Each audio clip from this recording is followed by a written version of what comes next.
Have a seat. I come to Israel with a single message. You're not alone. You are not alone. As long as the United States stands, and we will stand forever, we'll not let you ever be alone.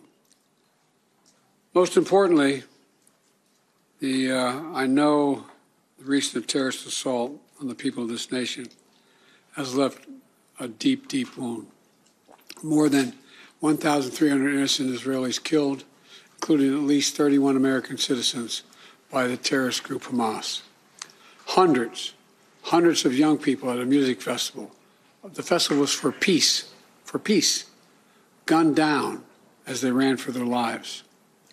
Scores of innocents, from infants to elderly grandparents, Israelis and Americans, taken hostage. Children slaughtered, babies slaughtered, entire families massacred. Rape, beheadings, bodies burned alive. Hamas committed atrocities that recall the worst ravages of ISIS, unleashing pure, unadulterated evil upon the world. There's no rationalizing it, no excusing it, period. The brutality we saw would have cut deep anywhere in the world, but it cuts deeper here in Israel. October 7th, which was a sacred Jewish holiday, became the deadliest day for the Jewish people since the Holocaust. It has brought to the surface painful memories and scars left by millennia of anti-Semitism and the genocide of the Jewish people. The world watched then, it knew, and the world did nothing. We will not stand by and do nothing again. Not today, not tomorrow, not ever. To those who are living in limbo, waiting desperately to learn the fate of a loved one, especially to families of the hostages, you're not alone. We're working with partners throughout the region, pursuing every avenue to bring home those who are being held captive by Hamas. I can't speak publicly about all the details, but let me assure you, for me, as the American president, there's no higher priority than the release and safe return of all these hostages. To those who are grieving, a child, a parent, a spouse, a sibling, a friend, I know you feel like there's that black hole in the middle of your chest. You feel like you're being sucked into it. The survivor's remorse, the anger, the questions of faith in your soul. Staring at that empty chair, sitting Shiva. The first Sabbath without them. They're the everyday things, the small things that you miss the most. The scent when you open the closet door. The morning coffee you shared together. The bend of his smile, the perfect pitch of her laugh. The giggle of your little boy, the baby. For those who have lost loved ones, this is what I know. They'll never be truly gone. There's something that's never fully lost. Your love for them and their love for you. And I promise you'll be walking along some days and say, what would she or he want me to do? You smile when you pass a place that reminds you of them. That's when you know. When a smile comes to your lips before a tear to your eye, that's when you know you're going to fully make it. That's what will give you the fortitude to find light in the darkest hours. When terrorists believe they could bring you down, bend your will, break your resolve. But they never did, and they never will. Instead, we saw incredible stories of heroism and courage, of Israelis taking care of one another, neighbors forming watch groups to protect their kibbutz, opening their homes to shelter survivors, retired soldiers running into danger once again, civilian medics flying across rescue missions, and off-duty medics at the music festival caring for the wounded before becoming a victim himself. Volunteers retrieving bodies of the dead so families could bury their loved ones in accordance with Jewish tradition. Reservists leaving behind their families, their honeymoons, their studies abroad, without hesitation, and so much more. The state of Israel was born to be a safe place for the Jewish people of the world. That's why I was born. I've long said, if Israel didn't exist, we'd have to invent it. While it may not feel that way today, Israel must again be a safe place for the Jewish people. And I promise you, we're going to do everything in our power to make sure that it will be. 75 years ago, just 11 minutes after its founding, President Harry S. Truman and the United States of America became the first nation to recognize Israel. We've stood by your side ever since. We're going to stand by your side now. My administration has been in close touch with your leadership from the first moments of this attack. We're going to make sure we have what you need to protect your people, to defend your nation. For decades, we've ensured Israel's qualitative military edge. And later this week, I'm going to ask the United States Congress for an unprecedented support package for Israel's defense. We're going to keep Iron Dome fully supplied so we can continue standing sentinel over Israeli skies, saving Israeli lives. We've moved U.S. military assets to the region, including positioning the USS Ford Carrier Strike Group in the Eastern Mediterranean, with the USS Eisenhower on the way to defer further aggression against Israel and to prevent this conflict from spreading. The world will know that Israel is stronger than ever. And my message to any state or any other hostile actor thinking about attacking Israel remains the same as it was a week ago. Don't.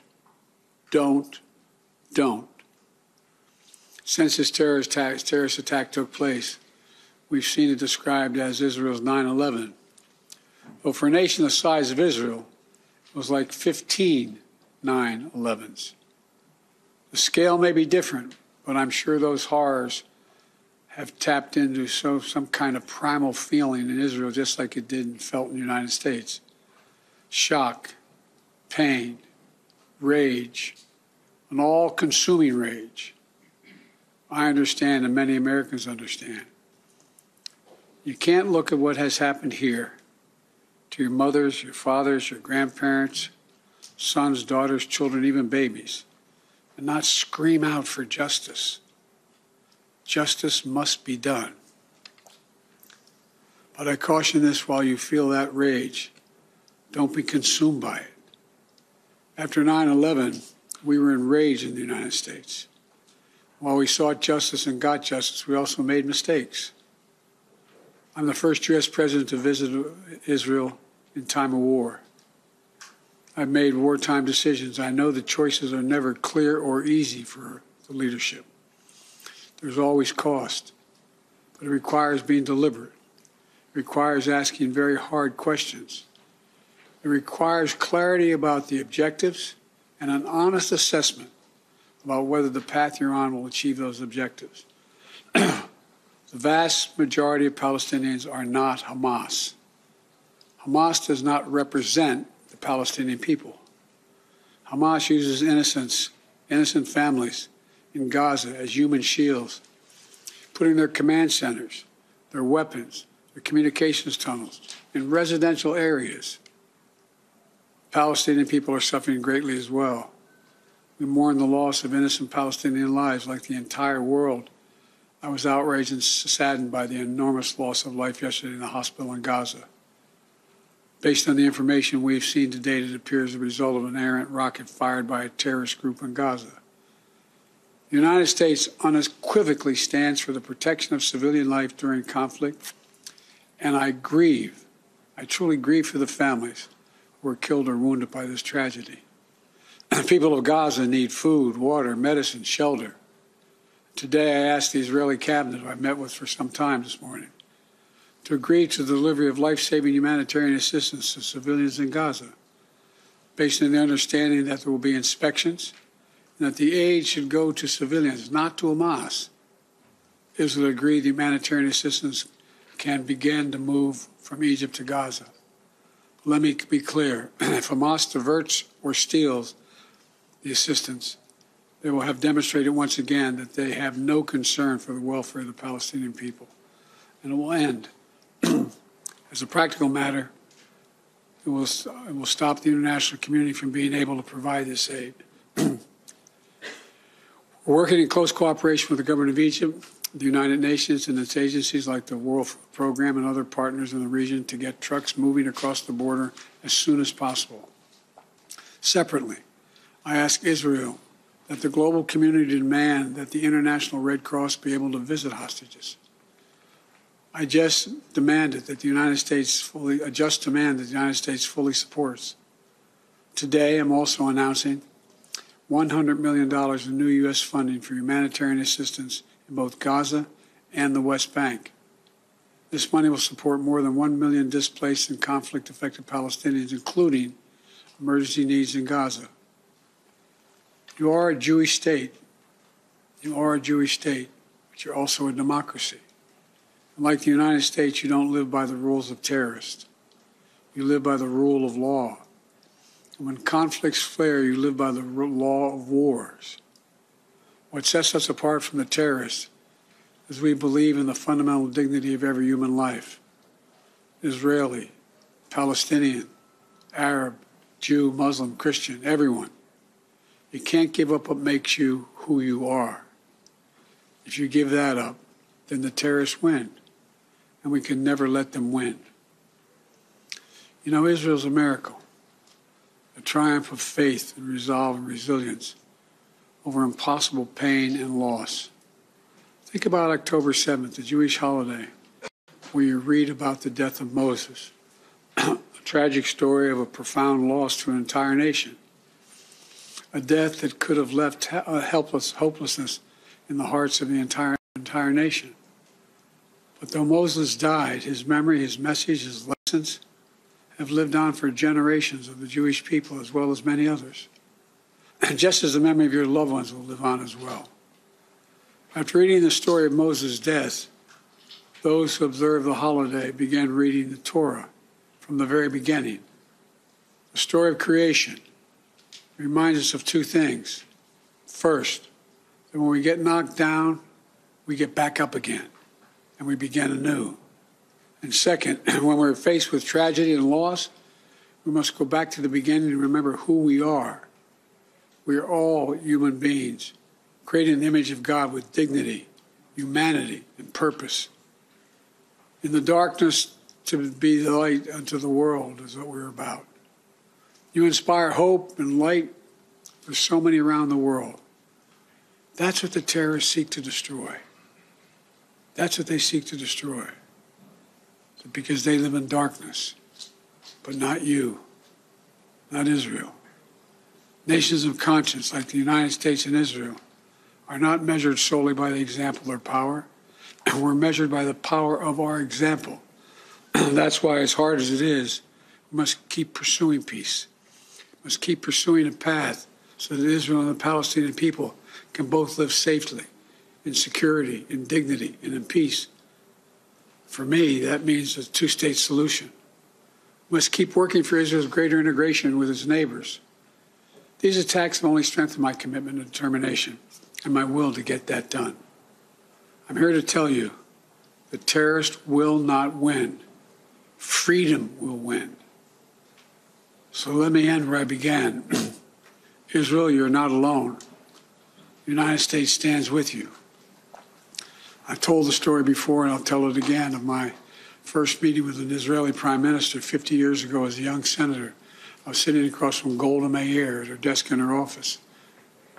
And she had a guy who later became prime minister, sitting next to me, just before the 1973 Yom Kippur War. And she flipped the maps up and down, telling me how bad things were and how terrible they were. All of a sudden, she looked at me and she said, "Would you like a photograph?" I looked at her. She got up from her desk and walked out into that hallway. I think it's marble flooring. Walked out in the hallway. We walked out and there were a bunch of photographers standing in front of us. We were standing shoulder to shoulder. Without her looking at me, she said to me, knowing I'd hear her, "Why do you look so worried, Senator Biden?" And I said, "Worried? Like, of course I'm worried." And she looked at me and she didn't look. She said, "Don't worry, Senator. We Israelis have a secret weapon. We have nowhere else to go." Well, today, I say to all of Israel, the United States isn't going anywhere either. We're going to stand with you. We'll walk beside you in those dark days. And we'll walk beside you in the good days to come. and they will come. As you say in Hebrew, which I'm not going to attempt to do because I'm such a terrible linguist, I'll say it in English. The people of Israel live. The people of Israel live. Israel will be safe, secure, Jewish, and democratic state today, tomorrow, and forever. May God protect all those who work for peace. God save those who are still in harm's way. Thank you very much.